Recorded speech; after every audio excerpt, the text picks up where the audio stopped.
The Denver Broncos have made sure that Demaryius Thomas's legacy lives on forever in Broncos country history, putting him into the Ring of Fame. We'll tell you why this means so much to the franchise and to Thomas's legacy here on today's episode of the show.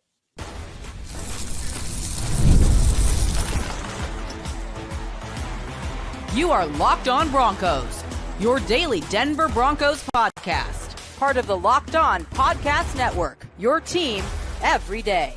Broncos country, what's happening? Welcome into another episode, Locked On Broncos, your daily Denver Broncos podcast, part of the Locked On Podcast Network, where you know it is your team every day. A special shout out and thank you to all the everydayers out there on Broncos country. Thanks for tuning in, making us your first listen, however you choose to do so. And if you're not an everydayer, become one. It's easy. It's simple. Just hit that subscribe or that follow button wherever you get your podcast, and you're never going to miss out on what's going on with your favorite team. I'm your host, Cody Roark, Broncos reporter for Mile High Sports. And I'm Sayre Bedinger, site expert at predominantlyorange.com. And we got a lot to break down here on today's installment of the show. Broncos country OTAs are obviously ongoing. Media doesn't get access until Thursday's practice, but we have our eyes on a bunch of players. But first off, we're going to talk about the big news here of the Broncos immortalizing the legacy here of the late, great Demaryius Thomas being inducted in the team's Ring of Fame. We'll get into when they'll honor him, obviously at a game this upcoming season, what he meant to the franchise, and why he epitomizes being the ultimate Bronco. Plus, we'll talk about players like Troy Franklin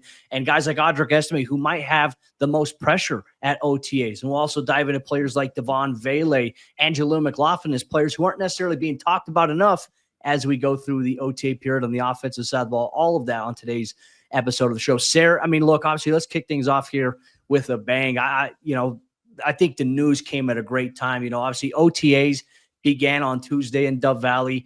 Tuesday, Wednesday, Thursday, that's the schedule. Media, we're not allowed to attend until Thursday. We're only permitted 1 out of the 3 days of practice throughout the week. So we'll have obviously OTA coverage on Thursday from what we see there. But some big news on the day of OTAs when everything began, the Broncos announcing that Demaryius Thomas is going to be inducted into the team's Ring of Fame here in 2025 in his first year of eligibility. Definitely a meaningful moment. Like, I know how I felt about all this. I'll jump into that. But obviously, when the news came for you, you've been obviously a diehard Broncos fan. What was that like for you, just knowing, obviously, your fandom of being a Broncos fan and obviously knowing what Demaryius Thomas meant to this franchise? Well, Cody, if you look up the Denver Broncos roster right now, if anybody looks up the Denver Broncos roster right now, there's a few numbers that are vacated, right? Obviously, number 7, number 44, number 18, those numbers are retired for the Denver Broncos, but you also won't see anybody wearing number 24. You won't see anybody wearing number 58, and you won't see anybody wearing number 88. Why? Because those guys represent the best in Denver Broncos franchise history. Number 24, of course, Champ Bailey. Number 58, of course, Von Miller. And number 88, the legendary, the late, great Demaryius Thomas. I believe Cody has the most signature play of our generation for Denver Broncos fandom. And I believe that Demaryius is the best wide receiver in franchise history. And that is coming from somebody who fell in love with the Broncos because of Rod Smith, because of Ed McCaffrey, because of a number of other guys out there. Demaryius Thomas is your favorite Broncos receiver's favorite Broncos receiver. He is a Hall of Famer in my book. I couldn't be happier that the Broncos are doing this. And it's going to bring a lot of feels out for people, Cody, because his death was obviously tragic, shocking. His life cut way too short. And I love that the Broncos are honoring him, not only with the Ring of Fame, but I didn't even think about it until we were getting ready to do this episode, that they kind of unofficially also retired his number this year. Yeah, I mean, I think when you think about the impact of, like wide receiver on and off the field, I agree with you. I grew up on Rod Smith. Demaryius Thomas was, I think, a guy like during those tumultuous years, like early on, we got to see him a little bit with Kyle Orton in his rookie season. And then we got to see him really emerge with Tim Tebow. And then it was really when Peyton Manning came to the fray where we really saw Demaryius's full potential just explode. And I think having a quarterback like Peyton, and these guys knew each other's strengths. Like, they could play football in the dark. You could throw it. Peyton knew exactly where DT was going to be. Just to see the evolution of DT throughout his career, and obviously the story of everything he overcame, in his own personal life there. This was a great way to kind of get some news on Tuesday, with this team. And I didn't think about that as well either until you just said that about maybe his jersey number. I remember shortly after his death, we got a catch the Broncos play the Detroit Lions. And it just seemed like that moment, how Denver came out and played against that Detroit team. And Justin Simmons has the interception near the logo and goes and gives the game. But like that right there just chills down my spine here. But let's talk about like Demaryius Thomas. I want to share a story of just the type of guy that he was, right? The Broncos social media account, I felt like did a great job of categorizing and summarizing Demaryius. They called him the ultimate Bronco. That couldn't be truer than right there. I couldn't think of a better way to summarize him. But here's something that stood out to me in my early career as a beat reporter covering this Broncos team. It was right after the 2018 NFL draft. Obviously, the Broncos in that draft, they took Cortland Sutton out of SMU, and they took Deshaun Hamilton. They took 2 wide receivers. And yeah, they still had Emmanuel Sanders on the roster. They still had DT on the roster. But usually in the NFL and the business, when you take 2 wide receivers, 2 guys with different skill sets, sometimes you look at it and in the business side, you think, okay, they're looking to go younger. These could be the eventual replacements. And that ended up being the truth here for the Broncos. But for Demaryius Thomas going into training camp, here's what stands out to me about DT. These new guys come into the mix, the wide receiver room. And DT kind of knew like, hey, this is, I'm kind of on the back end part of my career here. And they may be looking to move on from me. They ultimately did move on. But I remember individual drills at training camp and different team drills. Demaryius, after he would do the rep, because obviously you're the veteran guy, you're gonna go first. He would do his rep and finish, and he'd watch a couple of the younger guys do it. And then when they would come off, he would go to them and he would talk to them, and he would demonstrate like releases off the line of scrimmage, things like little tips and tricks that has helped him obviously have a very successful NFL career. And I just observed that. And that's all I could keep my eyes on during that time, was just watching how DT was with those guys. And I said, that's exactly what summarizes Demaryius Thomas, completely selfless. And even though that the business side of the NFL is grueling, he wasn't there to hold back, his potential eventual replacement, which ended up being Cortland Sutton. And I can tell you this, seeing those things that DT did for Cortland, I see Cortland do those same exact things now for the younger wide receivers, not just in drills, but even away from. He takes care of these guys away from the football facility. When they go out to team dinners, Cortland will never he'll never let the rookie guys pay or never get bit with a big tab. They always look out and they always take care of those younger guys. That's one thing that stands out to me, is you see Demaryius's legacy continue to live on through other guys here on the roster. And I think that's just so huge. And this is going to be big because, Sayre, they're going to honor him October 7th. It's when the Broncos are at home against the Giants. And I think a week and a half later, it's when they're going to honor that Super Bowl 50 team.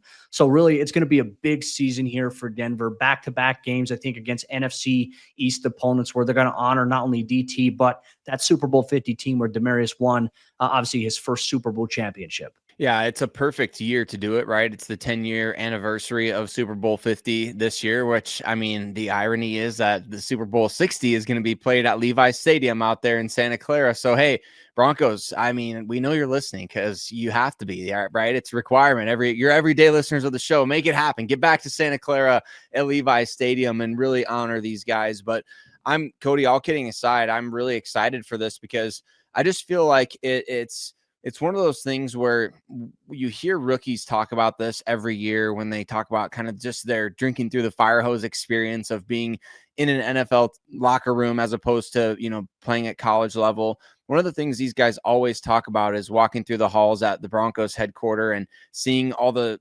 pictures on the wall, the trophies in the trophy case, the legacy that's been left behind of players who went before them. And Demaryius Thomas is one of those guys that, man, he did things the right way in an era of football where, for the Denver Broncos specifically, it was arguably the lowest of the low, right? He was a first-round pick in 2010. Josh McDaniels gets fired before the end of that season. He has to deal with the quarterback switch from Kyle Orton to Tim Tebow, and he made plays all the while. I'm privileged to say I got to see him play in person a few times in Minneapolis. One of the best games that I think he ever played as a professional, Cody, 2011 season, the Tebow year.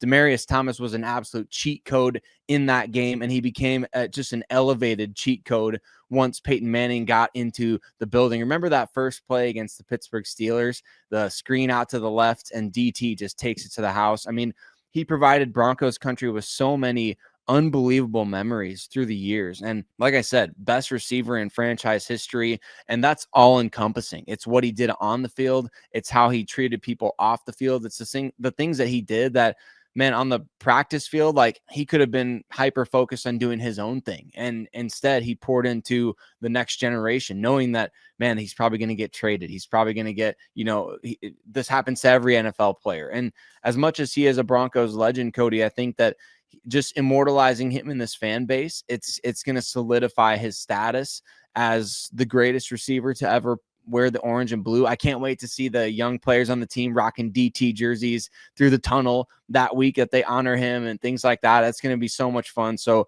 it'll be an exciting year to be able to pay some homage to a guy who he deserves all of what he's getting and more. I mean, especially I wish he was still alive to see this, Cody, because he deserves to be honored in this way. And he deserves to know how Broncos country feels about him. Like, that's the saddest thing about this, is that I think a lot of times during his career, you get the pressure of, hey, everybody wants you to win. Everybody wants you to play at the peak level every single week. And DT got, he was a lot of pressure on him every single week. Fans went after him for dropping the ball. Fans went after him for one reason or another. But when you have a chance to kind of look back at what was, I think now everybody, spoiled. Exactly. That's what it is. And I think everybody now realizes what he meant to the franchise when he was playing.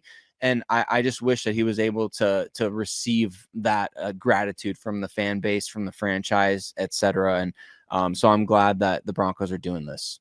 Couldn't have said it better myself, Sayre. Broncos Country, I want to know your thoughts here on today's episode. Locked On Broncos, your thoughts on DT being immortalized into franchise history. His legacy will forever live on inside that stadium, where he will get his own name on the banner in the Ring of Fame Week 7 against the New York Giants. Make sure you let us know here today. But Broncos Country, we're not done yet. Even though we're not able to attend OTAs until Thursday, we get our eyes on a few players on the Broncos offensive side of the ball who might have some pressure on them going into OTAs. We'll talk about Troy Franklin and a couple other guys here next on today's episode, Locked On Broncos. Broncos Country, today's episode of the show is brought to you by our friends over there at FanDuel. Look, the NBA playoffs, they're in full swing. We're getting closer to the NBA Finals, and every night delivers highlight-worthy performances, major momentum shifts, and can't-miss moments. Whether it's a game-winning shot or a breakout player, there's never a better time to get on the action than right now. And FanDuel, they make it easy to stay in the game before tip-off and live during the game. So when you're watching Thunder Wolves, when you're watching Pacers and Knicks, you're going to want to get in on those player props, the performance trends, same game parlays. For fans, there's never been more ways to play smart and win big with FanDuel. Well, now's your perfect opportunity to get it, because the Timberwolves are facing elimination down against the Oklahoma City Thunder. And can Anthony Edwards put together a game of his life to keep the Timberwolves season alive? They're underdogs in this game as OKC looks to close out and advance the NBA Finals, and FanDuel is the perfect place to get on the action, because you could turn a $5 bet that wins into $200 in bonus bets. And if you're new to FanDuel, it is the perfect time to sign up. So head to FanDuel.com, place your first $5 bet, and if it wins, you'll get $200 in bonus bets. Not a bad deal there. Make every moment more with FanDuel, official sports betting partner of the NBA. Which Broncos players are we excited to hear about at OTAs? Well, we've got a couple of offensive playmakers in focus. Cody and I are going to talk about one of the running backs in the mix to potentially be the starter this year, as well as a wide receiver who might be skating on some thin ice. We don't really know at this point. So we're going to tell you all about our players that we're excited to hear more about as the Broncos get into OTAs. But Broncos Country, thanks so much for making us your first listen of the day every single day here at Locked On Broncos. If you're not already an everyday listener, man, we'd appreciate it if you take a couple seconds, hit follow wherever you listen to podcasts, hit subscribe on YouTube. We really appreciate you for doing that. Cody, players that are under pressure at OTAs. I think obviously there's always going to be a lot of pressure. Players that we're excited to hear about, players that are not being talked about enough. Let's talk about the players that we're most excited to get updates about. Like, we're going to be refreshing Twitter for, hey, I want to know what this guy did at practice. Or we're going to be saying, hey, what's, Cody Roark on Twitter, X, Threads, TikTok, all these sorts of things. I want to know what's going on with this guy. Who are you going to be keeping a close eye on when you get a chance to go out there and watch practice? Well, I think I'm going to go with the running back position here. I'm going to keep my eyes on Audric Estime. All offseason long, I think I've been pretty consistent on the train of thought of, hey, Audric Estime, RJ Harvey, these guys are roster locks. But I think even with the addition of RJ Harvey, I still think that there is pressure here on Audric Estime, but there's a narrative that I really kind of want to shoot down a little bit, Sayre, because this is something I continue to see people talk about. They're like, well, Audric Estime was benched. He wasn't benched in the playoff game. Like, that's the thing I want to say. Like, he was inactive, but that doesn't mean that he was benched. And I can tell you that was more so for Sean Payton. The Broncos made it into the postseason. Okay, they really believed, okay, Jaleel was the change of pace guy. But there was this sense of loyalty, as I've mentioned before here, that Sean Payton had toward Javonte. He wanted to give Javonte the opportunity to go out there. And look, in a playoff game against Greg Rousseau, Von Miller, the pass protection element was something that was big. Even though the run game element for Javonte's game wasn't necessarily there, it wasn't like, oh, Audric Estime is doing terrible, so we're benching him. No, and they wanted to try to find a matchup exploit there with Tyler Bidet and his speed. It was shocking. We did a show on it. But to say that, the Broncos are down on Audric, he's benched, that's not true. I can tell you that with 110% authenticity. That is not true. That is a false narrative. Wanted to correct that out there. But now with the addition of RJ Harvey, Sayre, certainly, all eyes are going to be on Audric Estime, because you look at where Audric was taken in the NFL, and sure, the Broncos had a higher draft grade on him than where he went to Denver ultimately. But RJ, he went with a premium pick at this point, and he's got some flash in the pan that is very exciting to be able to see. And obviously, we've seen him already at rookie minicamp. But now all eyes are going to be on RJ Harvey. Everyone's going to be talking about everything RJ Harvey does.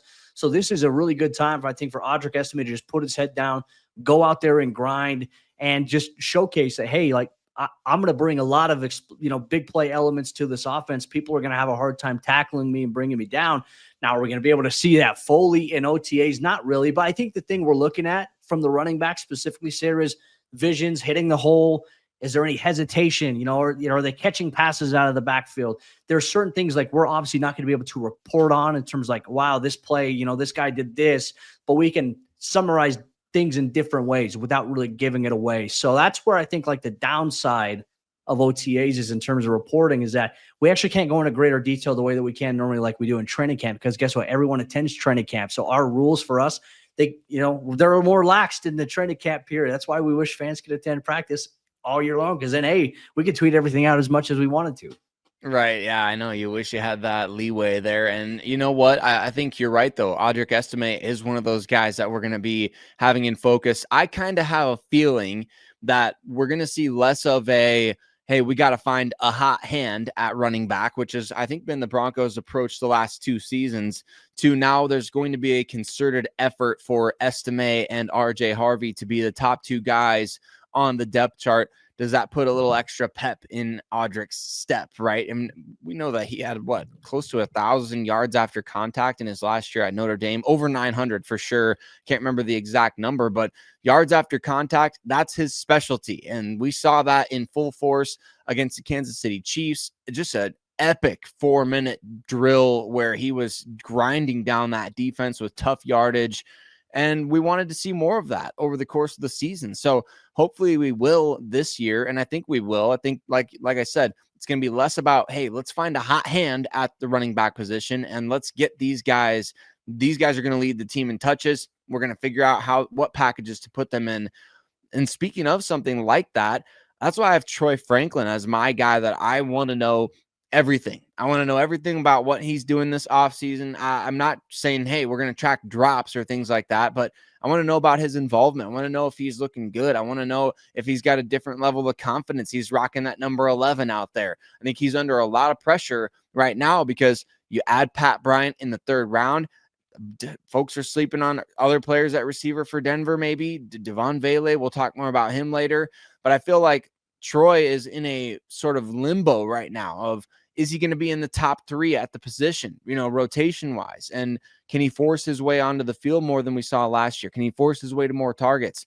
I'm excited to hear about Troy Franklin's offseason program for sure.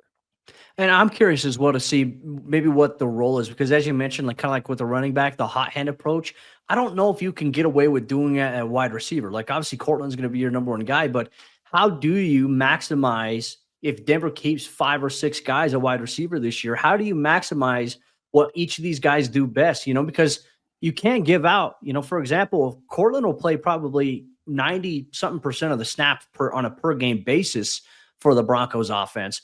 Whereas you're going to have other guys come in and probably get like, maybe you might get another guy that gets 50%, or you might get a guy that gets 43% of the snaps. You know, at times last year, Marvin Mims would have like, what, 15% of the offensive snaps in the game. We're like, wait, how can you get this guy on the field more? That is the dilemma I think that Sean Payton has to figure out this year. And I think that Troy's a guy that we obviously saw, I think, catch confidence. There were several games last year where it's like, why don't the Broncos do more of this with Troy? And you started to see that. And then we finally saw the deep ball connection with he and Bo Nix finally connect. And it's like, all right, things are good. I had a chance after the season ended when the Broncos did their end of the year exit interviews. I talked to Troy, and the one thing that Troy said is, you know, hey, I've got confidence now. And he said, I feel like going into next year, we got a really good plan in place. I've got everything they want me to work on this offseason, and I'm going to attack that. But he says, I think my role is going to be bigger next year. So I'm counting on that kind of coming to fruition here for Troy this upcoming season. I think it'd be a valuable asset and a weapon for the Broncos. And look, as you know, you can never have enough wide receivers. And I think when you have guys that have different skill sets that complement other guys at that position, I think that's where you can really thrive. And the Broncos, I mean, like I said, they have a roster that's pretty much coming back fully intact. We'll talk about that a little bit later on this week on the show. But I agree with you. I like those names, Sayre. So obviously for us, Audric, Estime, Troy Franklin, Broncos Country, we want to know your thoughts on a player on the offensive side of the ball, OTAs, that you feel like has a little bit of pressure on them. Make sure you let us know here. It even could be Bo Nix as well going into year number 2. We're curious for your thoughts and your responses on today's episode, Lockdown Broncos. But we're not done yet. Broncos Country, we got one more thing we're going to talk about here. Players that are flying under the radar, or that could fly under the radar, aren't being talked about enough as we get ready for OTAs as they begin here. We'll talk about Devaughn, Vele, and another key running back here on today's episode, Locked on Broncos.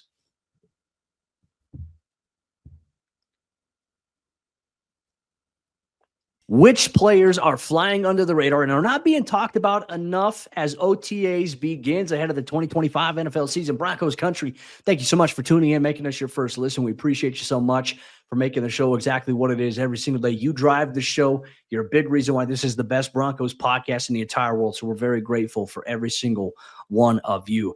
Sayre, look, obviously continuing our conversation, we highlighted players we feel like had a little bit of pressure on them on the offensive side of the ball. You went with a wide receiver in your last segment. I went with the running back. We're going a similar path here once again here as we talk about players who we feel like aren't being talked about enough. Who do you have on your list? Yeah, I've got Devaughn Vele as a player that I think isn't being talked about enough, Cody. And I know that at this point in the offseason, every player is getting talked about. But when you think about it, like, all right, Cortland Sutton, contract situation. Pat Bryant, he was just drafted in the 3rd round, and the Broncos kind of effectively moved up to get him with the trades that they made in the draft. Then you got Marvin Mims. Can he expand his role in year 2? And we just talked about Troy Franklin, who I think is maybe the most discussed wide receiver on this roster. I feel like Vele is flying a little bit under the radar, and even with myself at times, right? I've kind of put him in that bucket of, hey, he could make the team again. You know, the Broncos could sign a veteran and kind of push him out. I don't know. I feel like Sean Payton loves this guy. I think that there's a role for him in the offense. I think that he's going to take a step forward in terms of, we didn't see a ton of, balls thrown his way deep down the field last year. I think that's a game or an area of his game that can be unlocked. And I'm excited for him, Cody. I know that he's an older player in terms of only being a 2nd-year guy, but I mean, over the life of his rookie contract, he can make a big impact for the Broncos, especially if he builds on what he did last season. Now, I have to bring up one stat, and I want to hear your reaction to this, Cody, but Devaughn Vele, he was outstanding last year in terms of moving the chains for the Denver Broncos. 26 first down receptions, 2nd on the team. And remember, he missed 4 games, only had 55 targets and only 41 catches. So 26 of those went for first downs. He played pretty well as a rookie. Yeah, so over half of his catches where you're telling me they moved the chains for a first down. That's kind of what I saw like in training camp and the preseason about, okay, this is what this guy can become. And look, we saw his first 8 catches of however many he had on the year in that week 1 game against the Seattle Seahawks. And he was the leading receiver in that game. Unfortunately, the Broncos offense didn't muster enough offense overall there. But I agree with you. Like Vele, I teeter back and forth as to, is this guy like, he brought value to the roster immediately last year as a rookie. But is that good enough? Like, is that what the Broncos need? Is he in a position where he can thrive here as he gets older? I think there's a chance to, but I've kind of teetered back and forth between like, is he going to make the roster? Is he going to be a guy that's going to be, pushed by Pat Bryant or maybe even another guy where he may not even make it, like an A.T. Perry? This is where I'm kind of, stuck on it. And ultimately, training camp's going to tell us. Preseason is going to tell us. But I agree with you on areas I think Vele can have more of an impact. Like, he was a chain mover. I thought he came up big on the road at Arrowhead against the Kansas City Chiefs. I felt like there was a lack of consistency in them actually going to him deep downfield. I feel like Vele is actually one of those guys where you look at Cortland, like, what was one throw that Bo loved to Cortland besides the go ball? It's that back shoulder throw. Vele, in my opinion, is the perfect guy to be able to thrive with that exact type of route as well, right? You got a guy on one end, Cortland, that can do it. You got a guy on the other end, and Vele, that can do it. Why not see more of that? That's something that I would like to see the Broncos incorporate here into their route combinations. It just depends on what coverages they get. I know it alters on a day-to-day basis, but Vele, he's a willing blocker. That's one thing I think that I liked about him that kind of was an immediate draw as a rookie. But the question now is, okay, hey, with these additions, with the expectations of some of these other guys that are developing, what is the next step here for a guy like Devaughn Vele? To me, that's a great question. I want to see if, have a chance to ask Sean that on Thursday when we talk with him. So I think that's something I'll bring up. My guy that I'm going to bring up that I don't feel like is being talked about enough is Jaleel McLaughlin at running back. And look, Jaleel led the Broncos in overall yards per carries last season at 4.4. He was still their most effective rusher, on a consistent down-to-down basis. But the issue that we saw and that we've talked about here almost ad nauseum on this podcast is the Broncos' run game had no identity. It was so inconsistent with what the rotation looked like, and at times it became a little too predictable. And when teams would do that, they could stop it, and then that put a lot of pressure on Bo Nix. I think that having Jaleel in a role, and this is where I think the mystery comes in with Audric and RJ, is we just don't know exactly what that is going to look like. Who's going to be the primary ball carrier? Who's going to be the short down back? Who's going to be a 3-down back potentially here? But how does that make it to where when Jaleel comes in, he can still have an effective impact on the game? This guy's one of the hardest workers on the team, consistently in the building first before anybody else, before the coaches get there. He's out the door last. This is a guy who's so dedicated to his craft because, look, you make it as an undrafted rookie free agent. You can never just be satisfied with saying, hey, I was undrafted. I made it. Jaleel literally walks into that building every single day with that chip on his shoulder that, hey, I made it this far. I need to keep going. I want to keep going. I want to keep climbing. With Audric, with RJ, I'm guilty of this myself. We haven't talked about Jaleel McLaughlin enough. And I think that's where I'm excited to see this competition play out throughout training camp and the preseason, because I think this is where we're really going to see Jaleel thrive. He's got to have a big offseason program and preseason, because to me, we talked about those first down receptions for Devaughn Vele. I know it's a different position here. Jaleel had 3 first down catches last year amongst his 24 total, and his yards per carry was the highest on the team. It was down a yard from the year prior, and his yards per touch was down over a yard as well. So I think, like, for him, to me, he's under a lot of pressure, and I want to see him burst through and like become that guy, because I don't know, you hear Sean Payton talk in the offseason and they talk about wanting to find a joker, and does not Jaleel McLaughlin seem like he would be the type of guy? He's a smaller back with speed and vision and quickness and all those sorts of things. If he doesn't have joker traits, what is he adding to the offense other than scat back stuff? And so I think, to me, he's got to step up in a big way, bringing that efficiency that we saw from him as a rookie. Like you said, Cody, when he was averaging 5.4 yards per carry, 5.3 yards per touch, you were craving more of this guy in the offense. If you're a Broncos fan, right? You were saying, hey, get Jaleel as many touches as possible.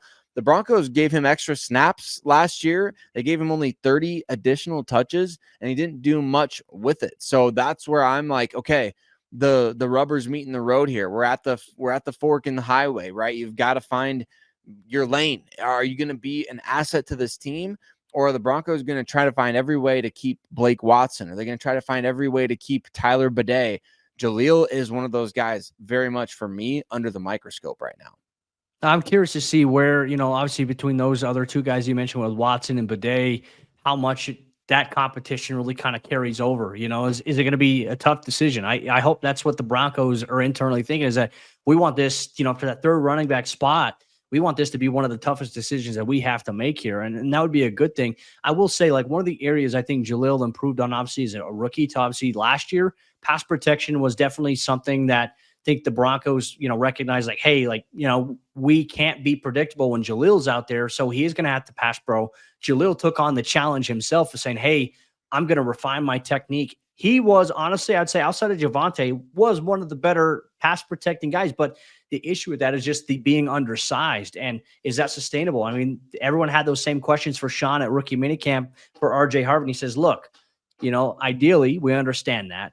He said, there's going to be times we're going to have to match you up against a guy like, Navarro Bowman or something like that. But it's not going to be often. He said, but there's going to be times where you're going to have to do it. And that's just kind of like we don't always want to put you in this situation, especially if you're not like the size back to be able to do that. But at times you're going to have to be able to do it because it's part of the job. And I think that's as much on players like embracing that role as well as coaches putting them in a position to succeed. So I'm excited to see maybe where Jaleel kind of takes us in Broncos country. We want to know your thoughts on some players on the offensive side of the Broncos you feel like haven't been talked about enough this offseason that you want to see something with at OTAs. Well, I'll keep my eye out obviously on Thursday when I'm out there at practice, and we'll recap and cover it here on Locked on Broncos. Make sure you share your thoughts with us here in the comment section or on social media. But with that said, Broncos country, we appreciate you so much for tuning in to today's episode of the show. For all you everydayers, tomorrow, look, once again, we're not going to get the second day of OTAs in Broncos country, but we are going to go through players on the defensive side of the ball that we feel like has the most pressure on them, and also players we feel like aren't being talked about enough defensively. We're going to talk about that on tomorrow's episode of the show. We'll see you then.